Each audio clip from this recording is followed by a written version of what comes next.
Hello, welcome to another Spanish lesson. Today we're going to be learning about reflexive verbs, and we'd better get into it because it's probably going to take more than a couple minutes. Reflexive verbs refer to a verb that you do to yourself or that somebody else does to themselves. The easiest way to think of it is the verb reflects back to the subject of the sentence. We have reflexive verbs in English, but they don't really have their own rules, and you kind of depend on other words in the sentence to tell you that the verb is being used in a reflexive way, from my understanding. I am not an English grammar expert, but in Spanish, reflexive verbs are their own category of verbs.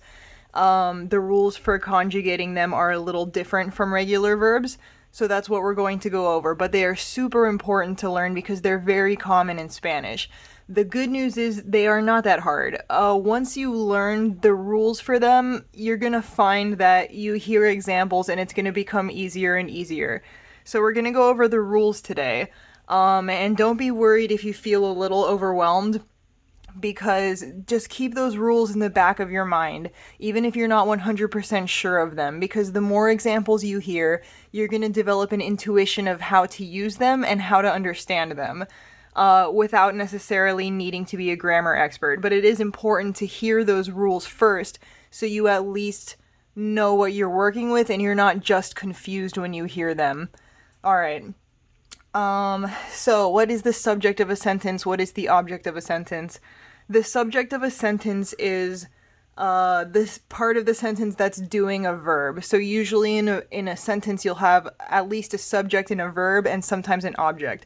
So if I say I'm going to the store, I am the subject of that sentence. I am doing something, and the verb is going. I am going to the store. If I say I am petting my dog becomes the object of that sentence. I am doing the verb. I am petting. So I am the subject. Petting is the verb. The dog is the object. So with reflexive verbs, you are both the subject and the object. The reflexive verb means that the subject of the sentence is doing something to themselves. Okay.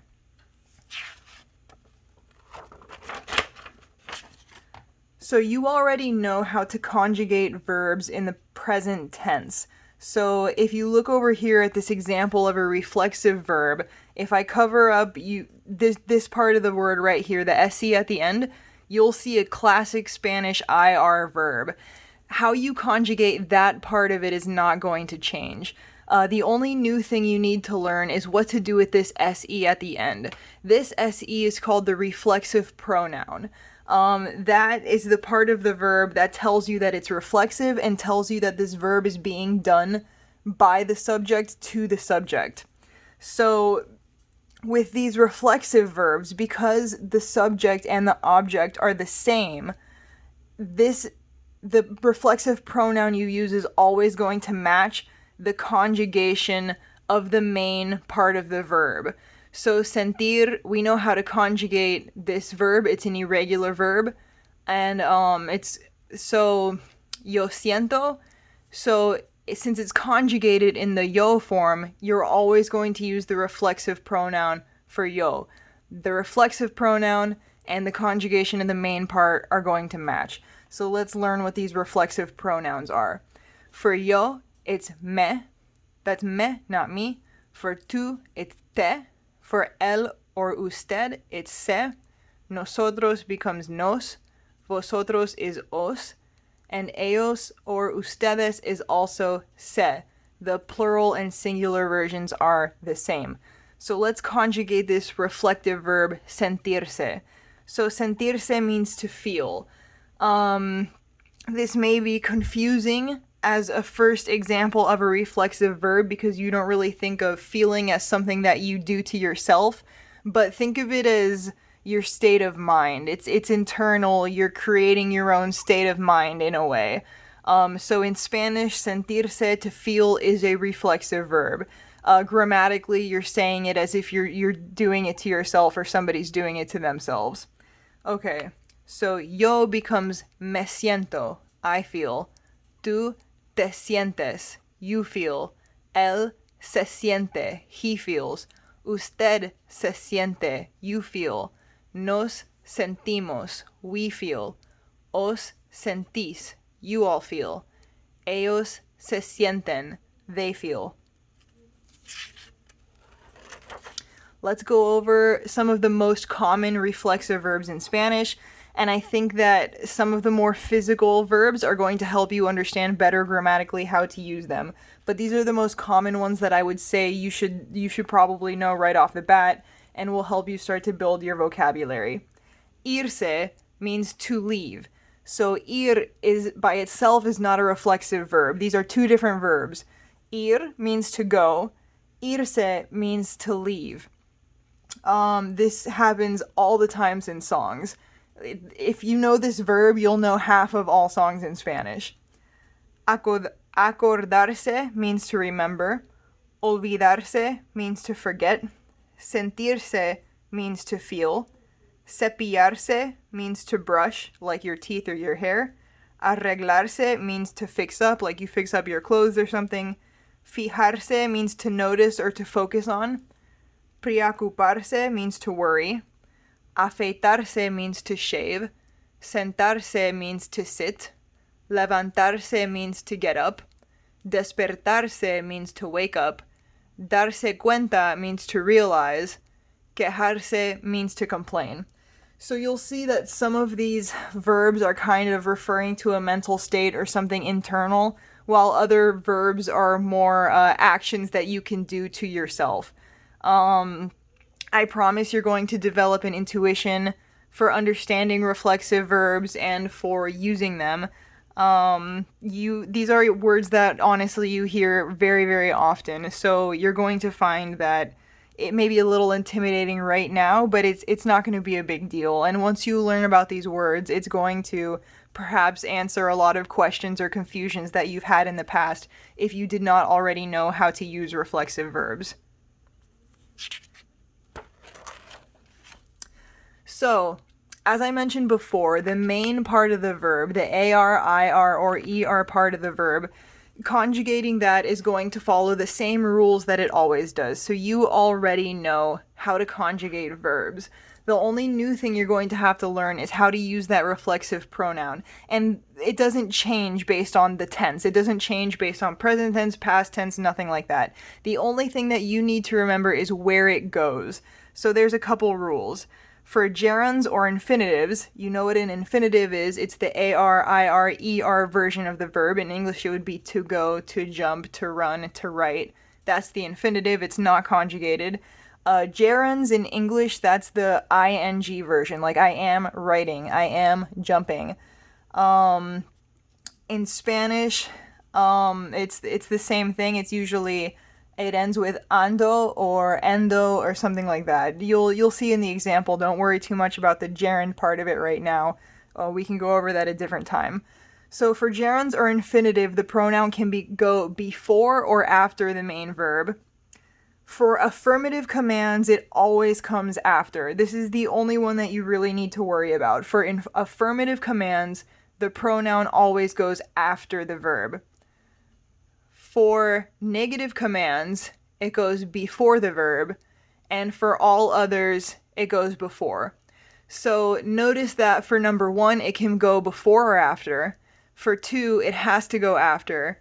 For 3, it goes before, and for all others, it goes before. So pretty much it can always go before the verb unless it's an affirmative command. If it's an affirmative command, it has to go after. Okay, so let's go over some examples of gerunds infinitives. So, number 1. Me estoy arreglando el pelo. So, me is the reflexive pronoun. Arreglando is the ANDO version of the verb arreglar. So, first seeing the sentence, you may be confused for a second, but think about it. We have this verb here, arreglar, and we have the me is all the way over here. So on my list, you might remember arreglarse means to fix up, to fix oneself. So this is coming from the word arreglarse, and it's conjugated for me. So Ando is the gerund form. It's happening presently. Me estoy arreglando el pelo. I am fixing up my hair. So the verb that's actually conjugated is estar. It's conjugated in the first person form estoy. It's the same as in English. I am fixing up my hair. So estoy is conjugated for me. I am. And then the me goes before the conjugated verb. Arreglando is in the gerund form. So estoy is conjugated for me. And then arreglando is in the gerund form. It would be the same form regardless of who is doing it if they're in the process of doing it. So you could say estás arreglando. Él está arreglando. So what I'm saying is the arreglando part is the same regardless of who's doing it. The verb that's conjugated here is estar.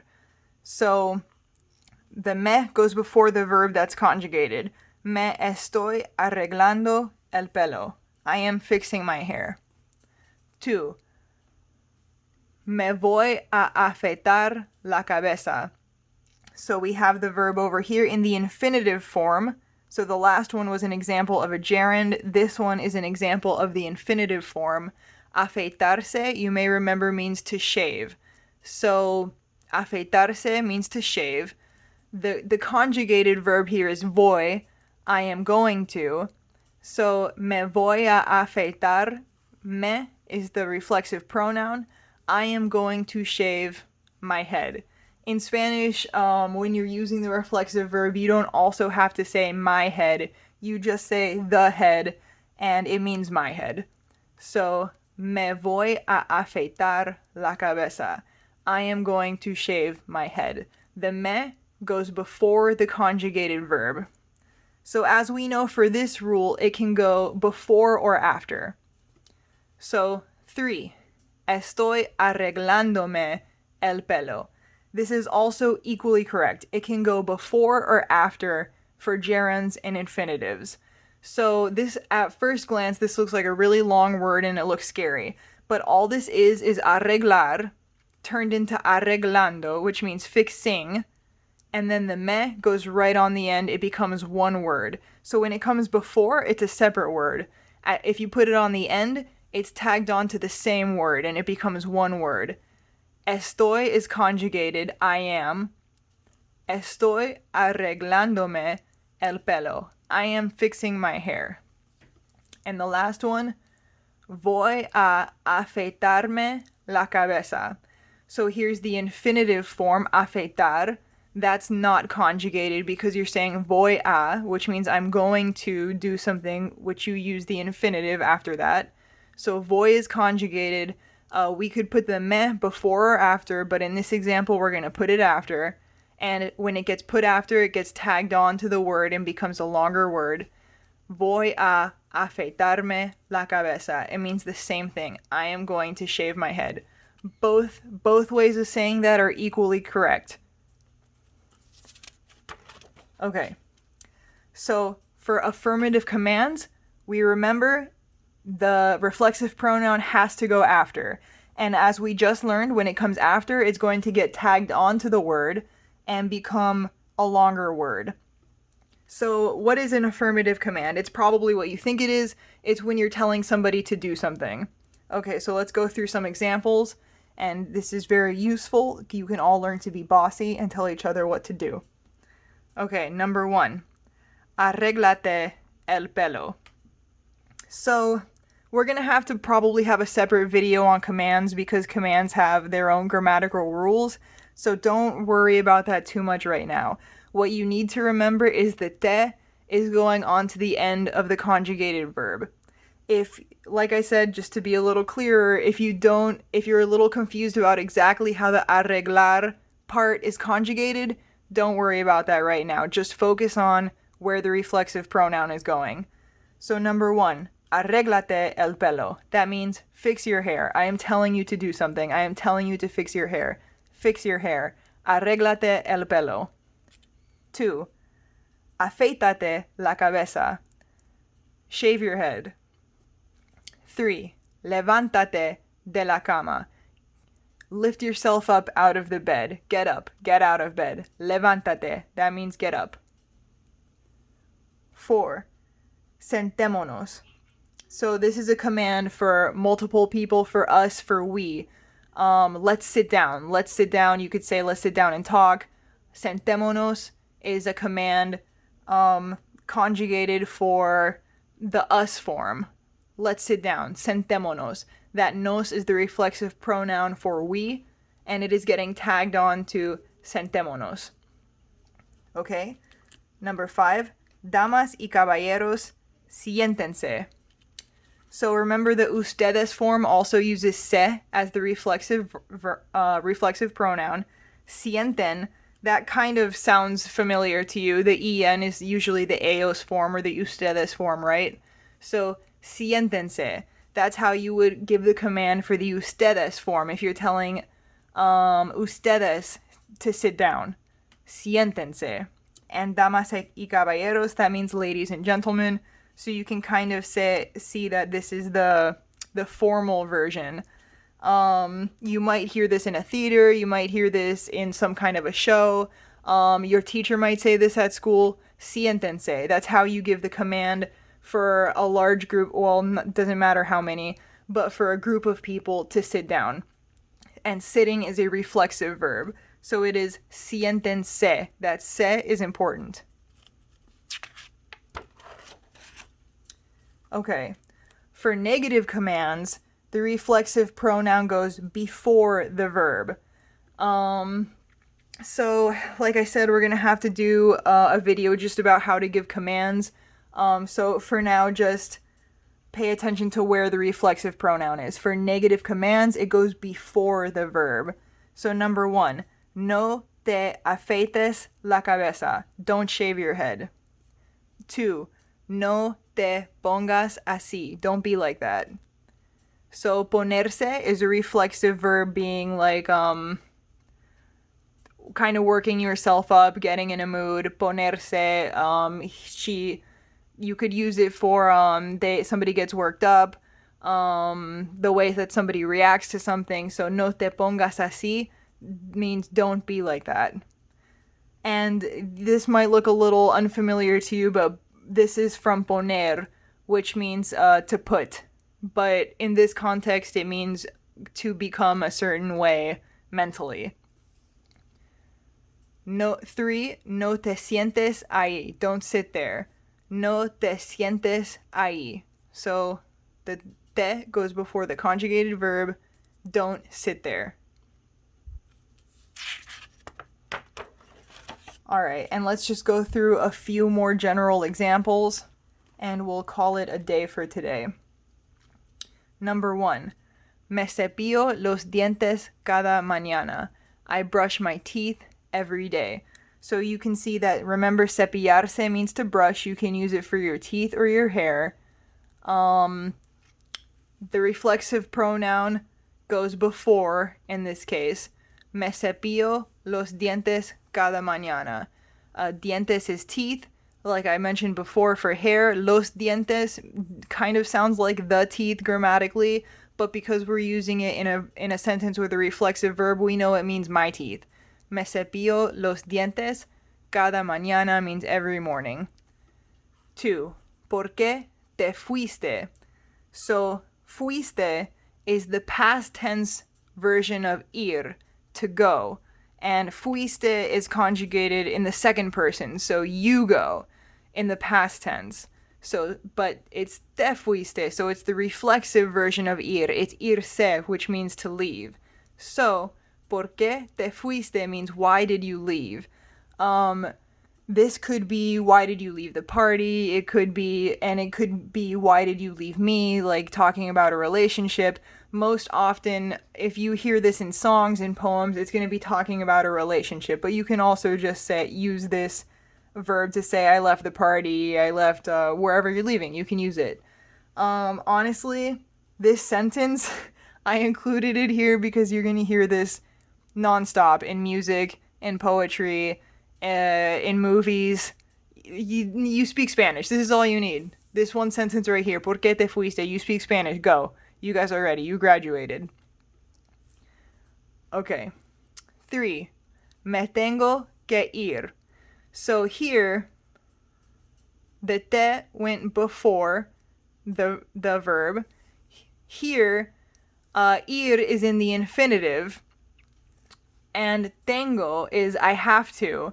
So tengo que and then the infinitive. Me also goes before the conjugated verb. So me tengo que ir. But we know that ir is reflexive because we have the me all the way over here. So this is saying I have to go, I have to leave. In English, you can say I need to go and it also means to leave, but in Spanish, me tengo que ir, because we have the me and we have the ir, we know irse specifically means to leave. So me tengo que ir means I have to leave. There's a famous song called Me tengo que ir, so I have to go. 4. Tengo que irme. So, as we know from our rules from before, with the infinitive version, the me can go before or after. So this is the exact same thing, and they are both equally correct. Tengo que irme. I have to leave. 5. Se despierta a las 8. So, despierta, that's conjugated for the third person. The third person reflexive pronoun is se. So, se despierta a las 8. This is saying he or she wakes up. Despertarse means to wake up. Se despierta a las 8. He or she wakes up at 8. And 6. Nos despertamos a las 8. So this is conjugated for the we, us, nosotros. Despertamos is an AR verb conjugated how we expect it to be. And then the reflexive pronoun for nosotros is nos. So, nos despertamos a las 8. We wake up at 8. Okay, guys, that's an overview of reflexive verbs. We went over the rules of where the pronoun has to go. I know that it probably seems a little overwhelming at first, but don't worry about it. Listen to the examples. Knowing the rules is important, and once you have heard the rules and you know what the reflexive pronoun is, it's mostly a matter of getting used to it, getting exposed to it so it doesn't sound scary when you hear it, and then when you're exposed to it more, you develop an intuition of how to use it and how to understand it immediately when you hear it. So, don't be scared. Listen to the examples again if you need to. Go listen to the rules again if you need to. Go look at that vocab list so you know the most common reflexive verbs in Spanish. And go out and listen to music. Go listen to TV shows. And now when you see the reflexive verbs, you won't be so confused. You'll know what it is. So I hope this video was helpful for you guys on your Spanish journeys. See you next time.